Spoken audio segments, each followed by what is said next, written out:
Drage gledalke, dragi gledalci, drage poslušalke, dragi poslušalci našega YouTube kanala Zgodovina slovenskega alpinizma oziroma podcasta z istim imenom Zgodovina slovenskega alpinizma. Lepo pozdravljeni, ponovno sem z vami Peter Mikša in to je nova zgodba, nova epizoda iz zgodb zgodovine slovenskega alpinizma. Danes sem v Šentjurju na Štajerskem, sem v mestu glasbe, železnice in umetnosti, kot se opisuje ta kraj. Ampak ne bomo o Ipavcih, pa južni železnici in drugih pomembnih osebnosti oziroma dogodkih iz tukajšnje zgodovine. Govorili bomo o alpinistični temi. Tudi Šentjur ima precej močno plezalno alpinistično tradicijo. Tukaj domuje na primer plezalni klub Rifnik. Tu pa domuje tudi naš današnji gost, nov steber slovenskega alpinizma. Poslušajmo predstavitev, torej koga bomo danes gostili oziroma kdo nas danes gosti. Ob meni je Tone Golnar, ki se plezalno udejstvuje že od leta 1976. Že kot srednješolec je opravil kar nekaj precej težkih vzponov.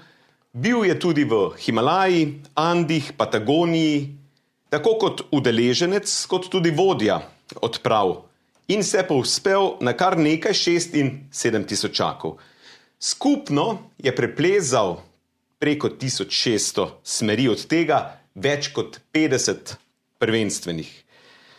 Čeprav bi lahko že zaradi vsega dosedaj naštetega Toneta uvrščali med vidnejše slovenske alpiniste, pa je in še zaznamuje slovensko plezalno, alpinistično in širšo gorniško slovensko družbo zaradi nečesa drugega. Tone je morda celo najvidnejši avtor, kar se tiče alpinističnega oziroma širše gorniškega področja izobraževanja in pa vodniške literature, alpinističnih in plezalnih vodnikov. Njegova biografija zajema preko 80 enot, to so knjige, strokovni in poljudni članki, tudi mentorstvo pri diplomskih delih. 5 plezalnih vodnikov je bilo ponatisnjenih, prav tako 3 učbeniki oziroma priročniki. Pozor, opisal v svojih vodnikih je 11 alpinističnih območij po Sloveniji in Hrvaški in izdal 11 vodnikov ter 3 strokovne priročnike. Prisluhnimo sedaj, kako je Tone prišel v plezalno družbo, v svet vertikale, kje se je vse začelo, kdo so bili njegovi soplezalci, pa njemu seveda najbolj zapomljive odprave, gore, stene, smeri in tako naprej. Torej, kdaj je spoznal oziroma je do njega prišel navdih po plezanju, pa tudi po publiciranju. Torej, prisluhnimo zgodbi, Tonetovi zgodbi. Torej, lep pozdrav, Tone, še tako, ne? Ja, pozdrav. Ja, hvala, ker te lahko gostimo oziroma ker ti danes tukaj gostiš v Šentjurju. Čeprav pa nisi domačin Šentjurčan, ampak o tem bomo v bistvu že kmalu po prvem vprašanju, ki se glasi, kdaj in kje, torej kraj, odsek, si začel plezati, se ukvarjati s alpinizmom, zakaj si se začel in zakaj prav tam? Ja. Torej, pozdravljam vse gledalce in poslušalce, da ste si vzeli čas in spremljate to oddajo oziroma podcast. Ja, jaz sem v bistvu Mariborčan in normalno, da sem potem tudi alpinistično šolo obiskal najprej v Mariboru. To se je dogajalo že ob drugi polovici osnovne šole. Že v 6. razredu sem prvič šel v alpinistično šolo in sicer po planinski šoli.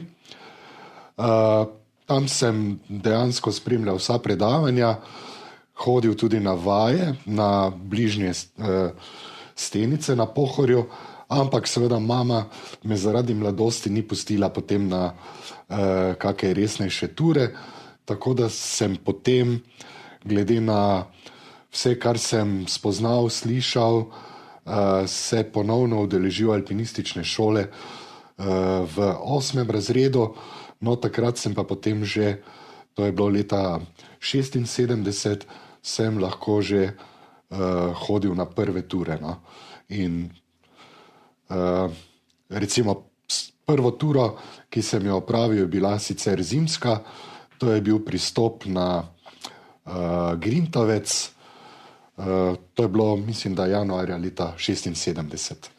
Katera je bila pa tvoja prva resna, skalna? Ja, potem je bilo pa dejansko zdaj za prvomajske praznike se je takrat hodilo v Paklenico običajno, ampak mi smo takrat šli najprej v Samarske stene na Hrvaško, to je v Gorskem Kotarju, zelo zanimivo območje, ampak kakšnih resnih sten seveda tam ni bilo. Prava resna plezarija pa je bila v Paklenici v jesenskem času, to se pravi jeseni leta 76, pa sem potipal ta pravo skalo, no, in ta pravi smeri. Zdaj točno katera, ali je bila to Kukušna ali Rampa Kamin, nobena od teh ni danes, oziroma po nobeni ni dovoljeno plezati, ker se nahaja nad potjo in bi ogrožala mimoidoče. Ampak to je bila zelo zanimiva izkušnja. To smer sem potem še večkrat tudi presoliral in tako, mislim, to so pač moji začetki, no. Ko si začenjal takrat, torej ko si se navdušil nad plezanjem, si bil pod vtisom kakšne splošne, evforije na Slovenskem? To je obdobje v bistvu prvih uspešnih himalajskih odprav, 8000-aka, 75. leta naši stojijo na Makaluju, o tem se precej govori takrat v našem prostoru. Je do tebe to prišlo ali ne? Ja, torej jaz sem že prej spremljal razne članke po revijah, časopisih. Zdaj v spominu imam recimo vzpone naših alpinistov v Hindukušu v Afganistanu, Isto Ronal, Nošak in podobno. Potem imam v spominu vzpon naših alpinistov zimski vzpon v Ferdamanih policah. In zanimivo, da recimo dobrih 10 let kasneje sem tudi sam tam opravil enega verjetno svojih najtežjih vzponov, tako da, ampak ni imelo nobene povezave s tem, no, čisto naključje je bilo. Tako da to zdaj, takrat ne bi mogel govoriti, da je bila kakšna euforija, tako kot mogoče danes, ko bi lahko rekli, da je plezanje ali pa alpinizem modern in zelo razširjen med ljudmi. Nisem imel tega vtisa, no. Jaz sem imel pač čist svoj odnos do gora. Na začetku sem z veseljem hodil po gorah kot planinec, ampak potem se mi je nekako zdelo, da bi bilo to vredno nadgraditi, no. V začetku, ko sem še hodil po poteh, tudi po zahtevnih, si nisem predstavljal, kako bi bilo v steni, no. Ampak potem kasneje sem videl, da ni vse vertikala ali pa previs, ampak so tudi normalne, lahke smeri, no. Ko si začenjal plezati, pa mogoče že prej, si poznal kakšne slovenske znane alpiniste? Si imel kakšne vzornike, mogoče, ko si začenjal, Joža Čop, ali pa zmagovalci Čopa, zimski, Šrauf, Tonač, Kunaver in tako naprej, ali pa v vašem koncu, mariborskem, ste imeli tudi v bistvu močno tradicijo alpinistično. Je kdo od njih takrat bil tebi neke vrste vzor? Težko bi govoril o kakšnih vzorih, no, zdaj glede poznavanja. Jaz sem tudi prebiral malo planinske in alpinistične knjige v tistem času, torej še predno sem tudi stopil v alpinistično šolo, tako da sem recimo Čopa sem zelo dobro poznal, Toneta Škarjo, tako iz medijev pa mogoče, da je izstopal Nejc Zaplotnik, koliko imam zdaj v spominu. Drugače pa, dokler nisem začel plezati, ne bi mogel reči, no, da sem imel kakšno širše poznavanje alpinistov z našega odseka, pa Seveda so bili nekateri dobri z vrhunskimi vzponi, ampak jih pred vstopom v alpinistično šolo niti nisem poznal, no. Nisem slišal za njih. Ampak kasneje pa verjetno si imel, ne vem, ali pa tudi ne. Radi rečemo, da smo imeli koga kot nekega vzornika, danes imajo vsekakor, če gledamo športno plezalno zgodbo, ne? Janja Garnbret in množice mladih, ki pridejo, ne? Nov val, ki bo kasneje mogoče tudi prinesel nov alpinistični kvaliteten dvig, kar se kvantitete in kvalitete tiče, ampak si imel takrat mogoče kakšne alpiniste, ki lahko rečeš, da so tako močno vplivali kasneje, mogoče tudi na tebe, iz različnih spektrov gledanja, da so te naredili kot alpinista takšnega, kot si bil. Lahko našteješ kakšnega mogoče? Ja, recimo takrat, ko sem jaz začel plezati, sem spoznal tudi Frančka Kneza. Zdaj po svojih zapisih sem ugotovil, da sem eno prvih smeri preplezal tudi z njim, čeprav se tega sploh ne spomnim. Tako da ne bi mogel reči, da je to bila neka posebna izkušnja za mene, ampak zdaj se mi je zelo dostopen in prijeten in tako da recimo bi lahko rekel, da je to bil kot nekakšen vzor, čeprav takrat v začetku njegovi vzponi še niso tako izstopali kot pa nekaj let kasneje. Recimo od bolj znanih osebnosti je bil vsekakor Nejc Zaplotnik, tisti, ki mi je nekako neke sanje vzbujal, ne, kaj bi lahko oziroma kako lepo bi bilo, če bi bilo tako. Ne. Tako, ampak do tega pravzaprav nisem si mislil, da bom sploh kdaj šel v Himalajo oziroma da bom nekako deležen nekih večjih uspehov. No. Si imel kakšne stalne soplezalce ali je pač v tvojem življenju jih veliko prišlo, konec koncev si tudi menjal sredino, ne? Ljubljana, Maribor, Šentjur? Ja, zdaj na odseku sem pač največ plezal z nekaterimi soplezalci, čeprav nisem bil v začetku preveč izbirčen, ne? Takrat je bilo pomembno samo to, da sem čim več plezal. Tudi mogoče je bil izziv, da sem plezal z različnimi soplezalci, gotovo pa, da sem raje plezal z nekaterimi, ki sem jih malo bolje poznal. Recimo začel sem z Ljubom Hanslom, ki je bil tudi moj bližnji sosed in s katerim sva pravzaprav tudi začela istočasno hoditi v alpinistično šolo. Potem Zdenko Zorič, ki je prišel malo kasneje na alpinistični odsek, Ivek Weberič, s katerim sva preplezala kar nekaj zelo zahtevnih smeri. Potem recimo Srečko Richter, torej Ivek in Srečko sta se potem 82. leta ponesrečila v Kavkazu. Tako da, ampak do takrat smo kar nekaj smeri preplezali skupaj. Potem recimo na ključe z Jankom Humarjem sva preplezala to zimsko smer v Ferdamanih Policah, Libereško. On je pač študiral v Mariboru, tako da smo se dosti družili in tudi nekatere smeri smo potem skupaj plezali. Tako da to so te glavne osebe. Tudi kasneje, ko sem študiral v Ljubljani in delal v Ljubljani, sem še vedno plezal z mariborskimi soplezalci. No, tudi Bogdana Rojsa, recimo, moram izpostaviti, z njim sva zelo veliko plezala skupaj, čeprav ne nekih hudo zahtevnih smeri, ampak naprimer 93. leta si je želel, da bi preplezala Čopov steber in ker ga tudi jaz še nisem, sva ga splezala skupaj, s tem, da za mene je to bil kar zalogaj, ker 2 leti predtem se mi je v Skalaški smrtno ponesrečil soplezalec, tako da sem tudi to psihično bariero moral premagati. Pa tudi fizično nisem bil več tako pripravljen, ampak Čopov steber nama je kar v redu šel. Ta zgodba je pri tebi torej zelo zanimiva. Začel si kot osnovnošolec, Ja. v srednji šoli si pa že opravil kar precej, v bistvu za tiste čase še danes, krepkih smeri varianta Aschenbrennerja in podobne. Kako je šla ta tvoja zgodba? Torej, srednja šola, kako so šle ambicije? Ja, takrat so bile ambicije malo je valovilo vse skupaj, ne?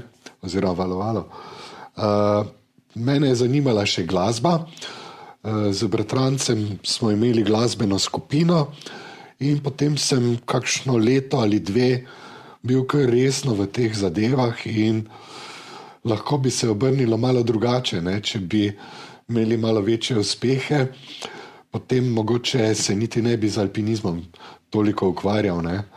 Ampak potem sem videl, da ta moja glasbena pot, torej vsaj v skupini, ne pelje kam daleč in sem se potem preusmeril v alpinizem. No. Tako da potem so me pa seveda pritegnili ti vzponi, torej vedno težji in takrat sem bil pač na vrhuncu sposobnosti, moči in zadeve so se zelo dobro iztekle, tako da sem opravil nekaj odličnih vzponov in potem me je to pravzaprav potegnilo vase. Ja, lahko rečemo, da je tvoj višek obdobje 80 let, ko tako na nek način lahko rečemo, da je tudi višek, kar se tiče razmaha in razcveta slovenskega alpinizma. Generacija, ki je v 80 letih delovala, in ta generacija je zelo široka, verjetno od takrat je ni bilo takšne, ne govorimo o Silvo Karu, Johanu, o Podgorniku, o Kozjeku in Frančku Knezu in tako naprej. Torej širina, ki zajame celo Slovenijo, ne? In tudi slovenski in alpinistični uspehi so takrat na višku, himalajske reprezentančne odprave in tako naprej. Kako je torej s tvojimi ambicijami? Si zelo blizu tej smetani takrat, tudi si na nek način okusil jugoslovansko reprezentančno zgodbo kot izvidnica Jalongkanga 83. leta? Tako je. Ja, potem pa te na nek način na teh odpravah ni bilo zraven. Ja. Torej takrat v tistem obdobju se je nekako začela uvajati kategorizacija alpinistov, ne? Po kateri se je nekako razvrščalo kvaliteta vzponov in kvaliteta alpinistov.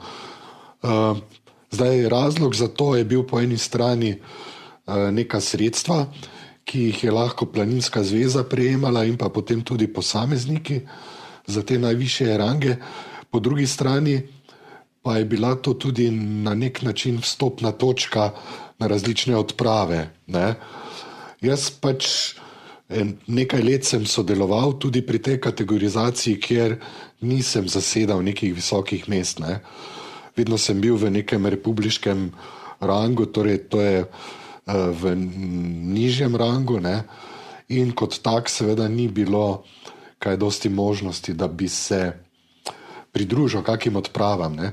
Zdaj to, da sem bil v izvidniški odpravi na Jalongkang s Tonetom Škarjo leta 1983, je bilo pravzaprav bolj naključje. Ne? Leto prej sva z Ljubom Hanslom šla na nekakšno mini odpravico v Patagonijo, v Čile in takrat nekako nama je Tone obljubo tudi neka sredstva, ampak teh sredstev potem ni bilo.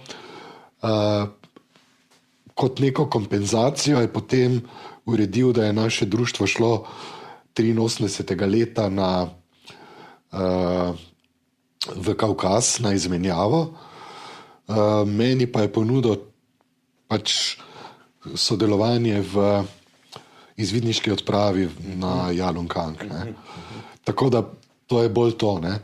Potem kasneje se pa jaz pravzaprav niti nisem prijavljal na te zvezne alpinistične odprave. Sem pa seveda s tem, ko so moje ambicije rasle, sem potem pač ugotovil, če bom želel kam v Himalajo, potem se bom moral sam potruditi in si sam kaj zorganizirati. No.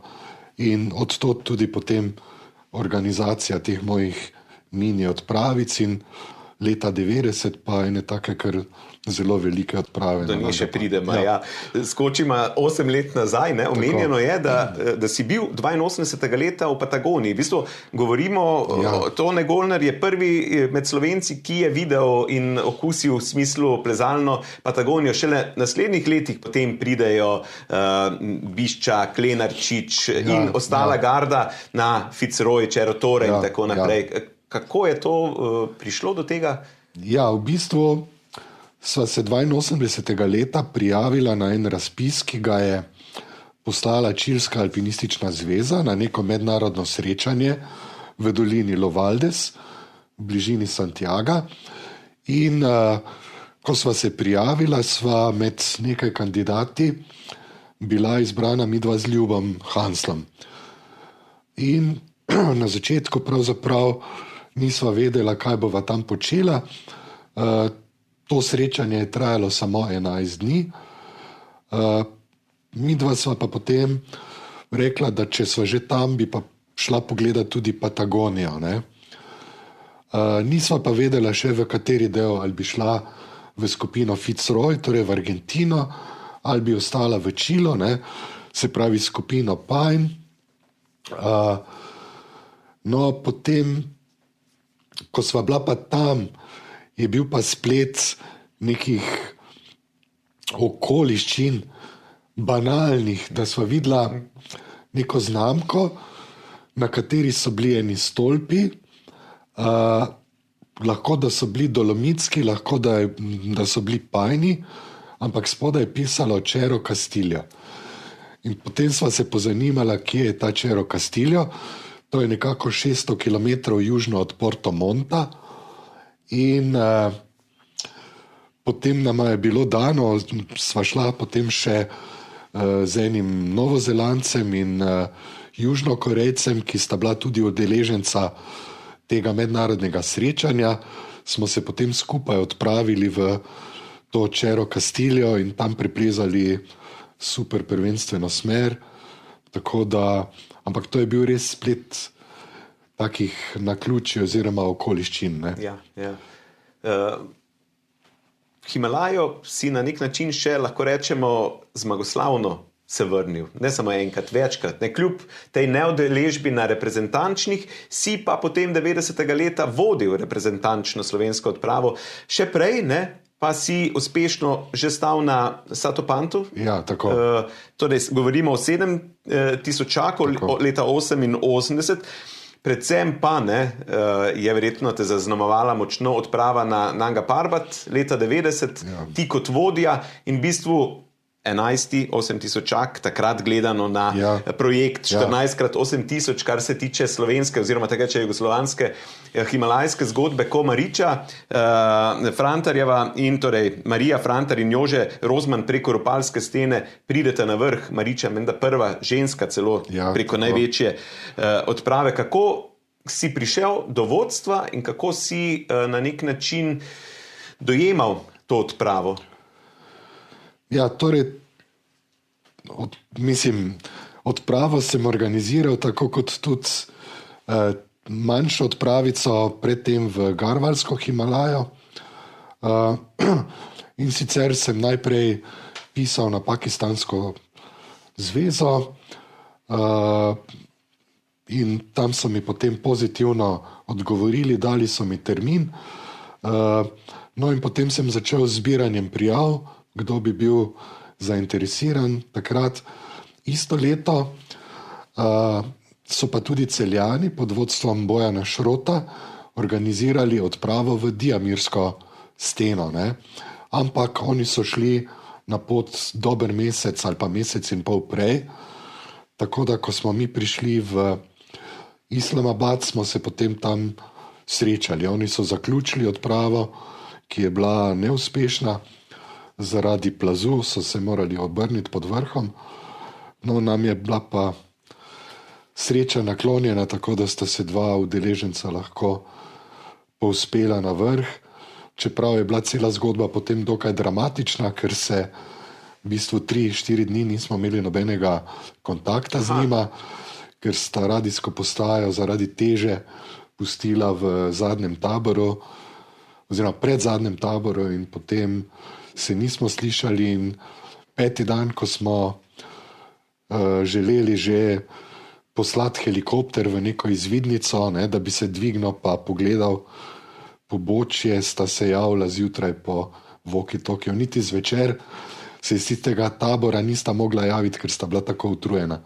Tako da sta zjutraj poklicala, da je vse v redu in da sta uspešno se vrnila. Veselje in uspeh, ampak verjetno tako za vodjo odprave, pa tisti dnevi precej čakajoči. Neprijetno, ja, in tudi takrat je prišlo do nekih rahlih konfliktov v samem taboru, ampak potem je bilo to vse pozabljeno, no, ko je bil pač ta uspeh dosežen. Ne.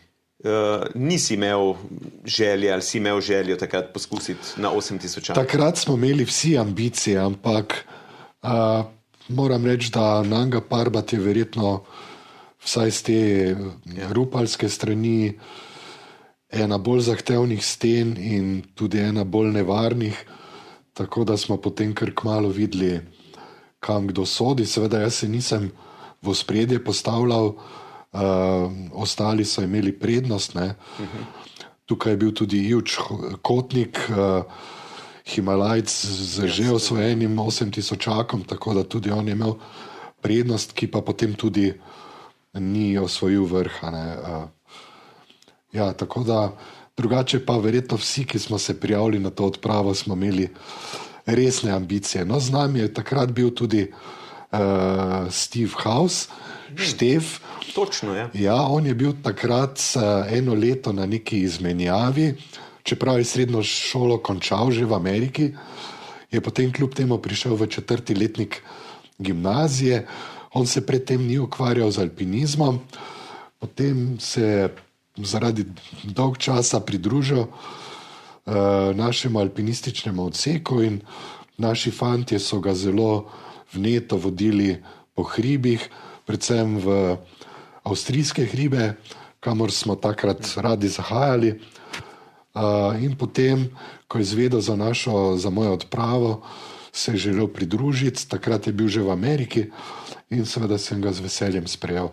Tam je pravzaprav dobil neke prve izkušnje, ki jih je potem lahko s pridom uporabljal tudi v kasnejši karieri. Ne. Ja, konec koncev, ne, potem dobrih 15 let kasneje, ko spet pride pod rupalsko steno. Ne. Tako, ja.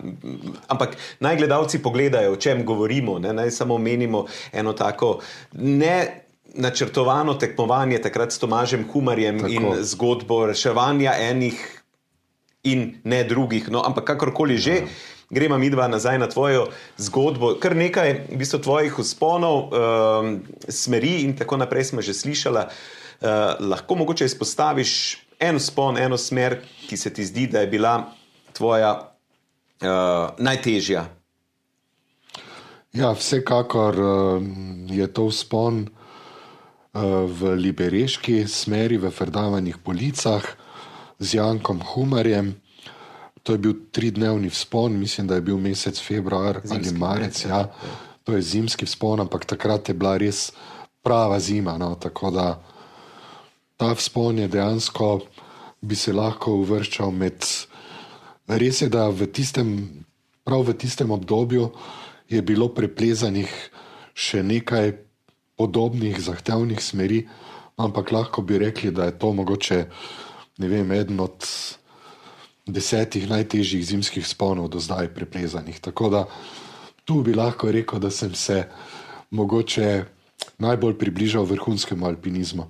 Drugače iz tujine pa gotovo vzpon v Cerro Castillo v Patagoniji ima tudi veliko vrednost, no, in mislim, da je kar lep dosežek, no, za tisti čas. Ja, tu je treba še poudariti, da je bil način plezanja zimskih ponovitev ali pa po zimi drugačen, kot je danes. Torej, takrat se ni plezalo še s cepini pa z derezami, ampak ste Seveda, v bistvu brez tega, z golimi rokami oziroma rokavicami in v gojzarjih oziroma mogoče kdaj plezalkah. Torej, stvar je bila precej drugačna, kot je danes. Tako. Torej, ni bilo zatikanja, cepinov tega nismo poznali, tako da večina, kar je bilo treba plezati v skali, si moral pač dati rokavice dol, in pri minus 15 stopinjah ni bilo to preveč prijetno. Ja. Lahko rečeš, da so Ferdamane police in tvoja najtežja smer tudi tista, ki jo šteješ kot največji dosežek, ne nujno po oceni, ampak pač, ker je zgodba in tvoj vložek največji. Ja. Gotovo. Obstaja danes za Toneta Golnarja kakšna gora, stena, linija, za katero bi lahko rekel, da ti ni bila usojena ali pa da si želel, torej, da si imel mogoče nagledano, da si želel, da si razmišljal o njej, pa ni prišla na vrsto, oziroma mogoče celo si poskušal, pa ni bila uspešna, pa se ti zdi v zadnji, da to pa sem si ali pa to pa bi še vedno želel. Ja, dobro, ena od takih zadev je gotovo kakšen 8000-ak, ampak v bistvu vložek v tako zadevo je prevelik, in možnost, da vrh osvojiš, lahko bi ga, ampak se mi ni zdelo nikoli toliko pomembno, da bi se vračal oziroma da bi poskušal na 8000. Drugače je pa polno nekih mogoče takih tur, recimo želja mi je bila preplezati vsaj enega od teh 3 problemov, Alp, se pravi Grand Jura, Matterhorn, Eiger. No in v Eigerju sem dejansko že bil v Schmidovi smeri, ki sem jo preplezal 1/3, ampak potem smo se pač morali iz smeri, ne bom rekel evakuirati, pač smo izplezali nekako na stran, na normalno pot. Z Ljubom Hanslom sva bila enkrat pod Grand Jurajem, ampak sva potem zaradi slabih razmer šla plezati v Petit Jura, pa tudi to potem nisva uspešno izplezala, ker je bila tura preprosto predolga in pred nama naveza, ki nama je spuščala led, tako da v bistvu, ampak to nisem dojemal kot neko posebno razočaranje. Nikoli ne moreš osvojiti vsega, kar bi si želel, tako da s tem je bolje, da se sprijazniš, kot pa da bi te to žrlo ali pa mučilo, ali pa da bi mogoče potem kdaj presegel svoje sposobnosti in zmožnosti. Drži in hvala za to misel. Zdaj po dobri polovici najinega pogovora prihajamo pa na bistvo področje, kjer lahko rečemo, da si pustil res neizbrisen pečat. Področje, zaradi katerega, zaradi dela tam lahko rečemo, da si steber slovenskega alpinizma, ker stebri niso zgolj tisti, ki so preplezali najtežje, najpomembnejše oziroma najodmevnejše vzpone slovenske alpinistične zgodovine. Tu so tudi druga področja, ki so prav tako ključna za razvoj alpinizma pri nas. Med njimi je vsekakor oziroma sta vsekakor tudi področje izobraževanja in pa vodniška literatura. Tukaj mislim alpinistične in plezalne vodnike.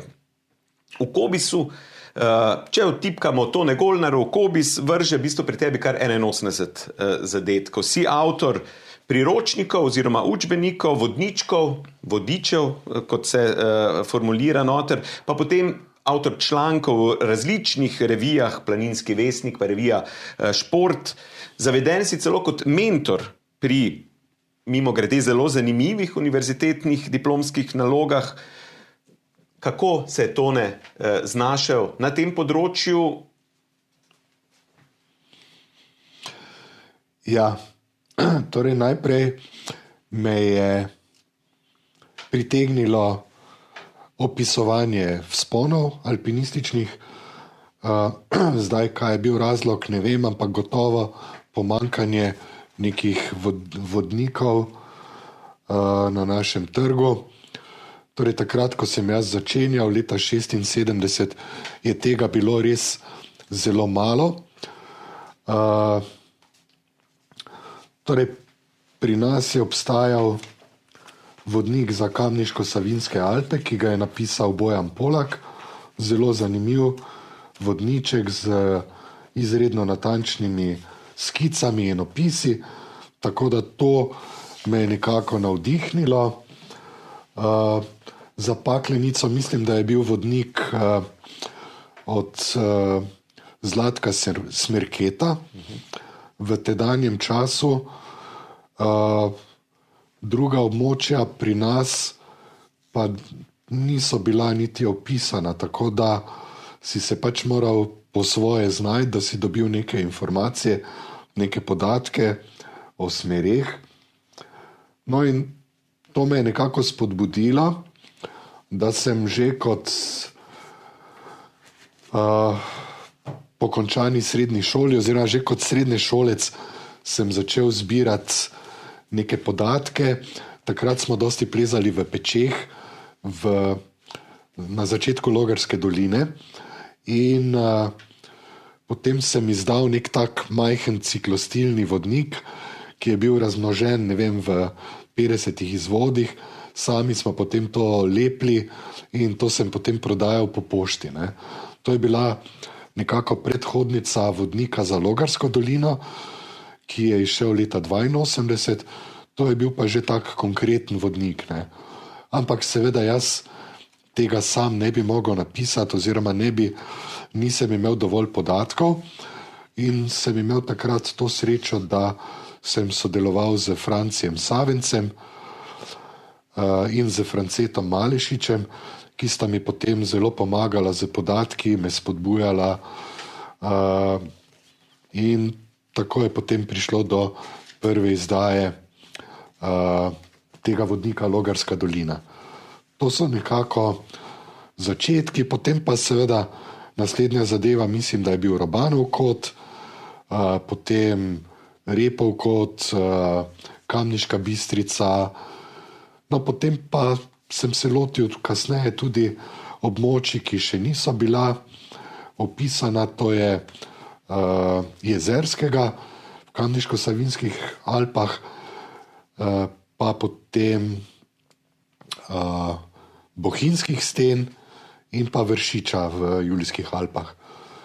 Vse to so ti vodnički, ki jih imamo tukaj, ki so šli pri založbi Planinska zveza Slovenije. Več ali manj vsi poznamo, ki smo kdaj plezali, ker pač brez tega seveda ne gre, sploh v času, ko pred telefoni, ko pač seveda si mogel imeti doma naštudirati, pa mogoče narediti kako kopijo ali pa izris in potem na podlagi tega delati. Tako.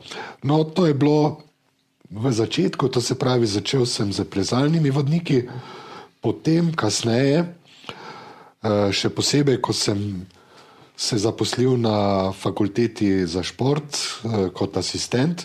Od tam te diplome omenjene? Tam še ne. Aha.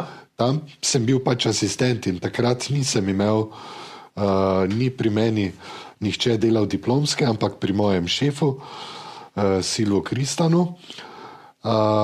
Diplomske so začeli študenti delati pri meni, ko sem prevzel program v okviru trenerskega študija na pedagoški fakulteti v Mariboru. To pa je bilo tam nekje, mislim, da pred letom 2000. To je to. No, kasneje pa seveda sem začel tudi z priročniki. Ja, tako, torej, zdaj smo omenili vodničke, koliko vseh je? S tvoje strani? Mislim, da je 7 različnih območij. Različnih. Ja, tako da, dva sta pa seveda tudi, oziroma najprej eden na Hrvaškem, to so bile Tulove grede, zdaj pa sta že 2, ampak v bistvu kot spletni knjigi, brezplačni, v obliki PDF, dostopni na internetu, to sta pa še 2, torej ena je za Tulove grede, druga pa za otok Krk. No. Ja.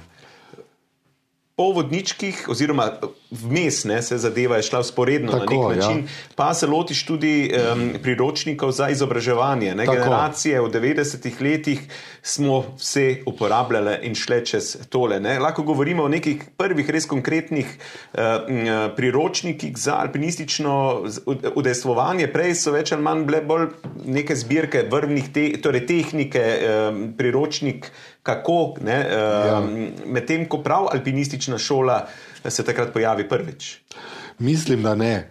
Koliko imam v spominu, je obstajal že en priročnik alpinistična šola, ampak v njem ni bilo niti ene skice, niti ene slike, tako da se je bilo malo teže znajti. No, meni je bil pa cilj, da bi čim bolj nazorno predstavljal nekatere stvari, povezane s tehniko, tako da bi bile čim bolj dostopne alpinistom. No. In to je bil glavni namen tega, in pa seveda, ker ni bilo nikogar drugega, ki bi se tega lotil. Tako da, ampak še pred alpinistično šolo sem se lotil področja, ki tudi ni bilo ne vem kako zastopano, to je gorniška vzgoja. Glede na to, da sem takrat zaključil študij pedagogike na Filozofski fakulteti, sem imel neka določena znanja, tako da sem potem lahko neke osnovne informacije podal v obliki pač nekega zvezčiča, in mislim, da je tudi to mogoče komu lahko prišlo prav pri pedagoškem delu.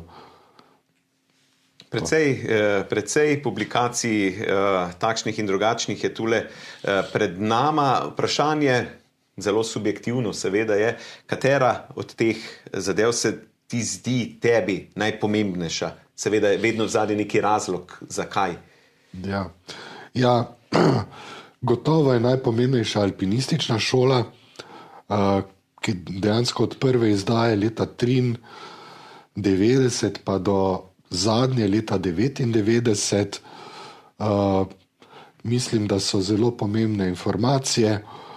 Seveda kasneje so se odločili, da bodo pač vse zadeve prestavili na splet, kar je po eni strani v redu ideja, dobra ideja, ker se lahko pač tisti deli tehnike, ki se spreminjajo, se dejansko nadomestijo in ti ni treba zaradi tega izdati nove knjige. Je pa res, da je to gradivo mogoče zbrano malo bolj neurejeno, malo bolj kaotično, ampak še vedno je zelo v redu gradivo.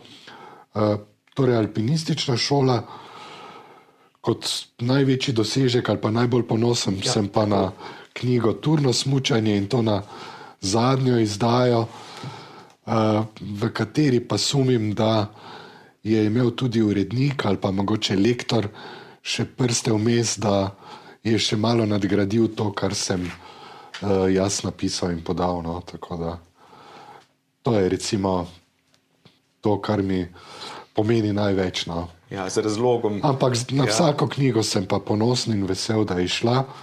Po svoje tudi malo žalosten, ker vsaj plezalni vodniki vem, da ne bodo več izhajali, ker se Planinska zveza pač odločila, da bo vse te moje knjige dala na brezplačno uporabo, na splet, kar je spet po eni strani čudovita ideja, ker bo tako postalo dostopno vsem. To pa je tudi razlog, da sem se odločil, da bom tudi sam odslej pisal samo še brezplačne vodnike. Tako da, in do zdaj sem pač napravil 2, v nadaljevanju imam še 3. Sluti se, da se še nekaj obeta. Tako, kuha se še nekaj. Odlično, se že veselimo, torej, tvojega publicističnega nadaljnega dela. Kaj pa Tone Golnar dela danes? Ja. Tik pred penzijo, ali kako že tik pred skorajšnji upokojenec? Tako. No, danes sem recimo zelo vesel, da imam vnukinjo. Zelo rad sem z vnukinjo. Drugače pa Dobro, ubadam se že vrsto let z boleznijo, ki pač malo zavira tudi mojo aktivnost, ampak po drugi strani jemljem alpinizem oziroma plezanje tudi kot nekakšno terapijo in moram reči, da je ta terapija zelo uspešna, tako da lahko rečem, da recimo v zadnjih 10 letih imam povprečno preplezanih več smeri, kot sem jih imel prej. Seveda je vmes tudi veliko lahkih, ampak tudi nekaj težkih je zraven.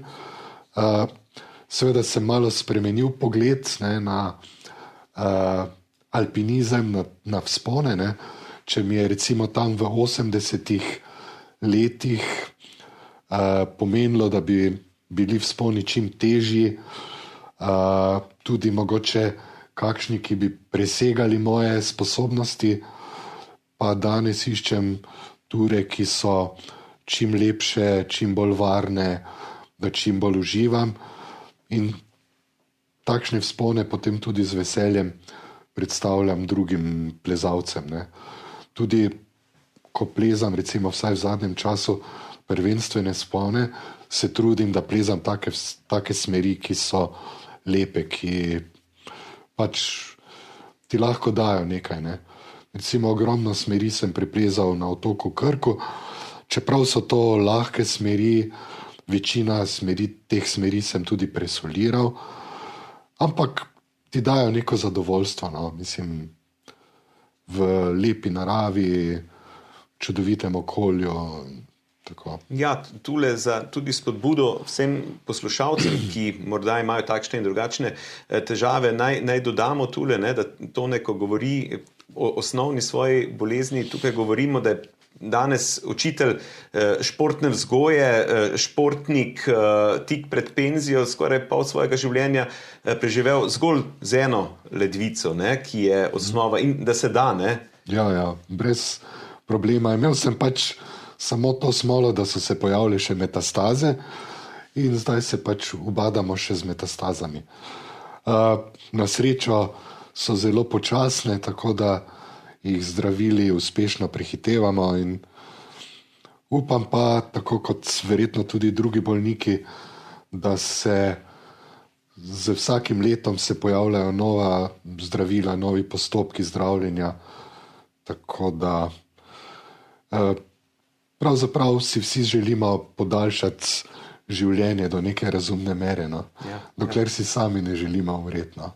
Ja, vsekakor. Ne? Torej, v mojem imenu in verjetno vseh poslušalcev ti želim veliko zdravja, ne? Predvsem veliko še plezalnega udejstvovanja in hvala, ne? Ker si nam vsem svojim delom, marsikomu, prepričan sem, odprl neka nova področja, za katera morda ne bi vedeli in so na ta način videli nek nov svet. Ne? Po drugi strani pa generacijam, ki si jih učil varnega plezanja oziroma alpinističnega udejstvovanja. Ne? Torej, hvala, Tone, za današnjo družbo, torej, da si bil danes naš gost.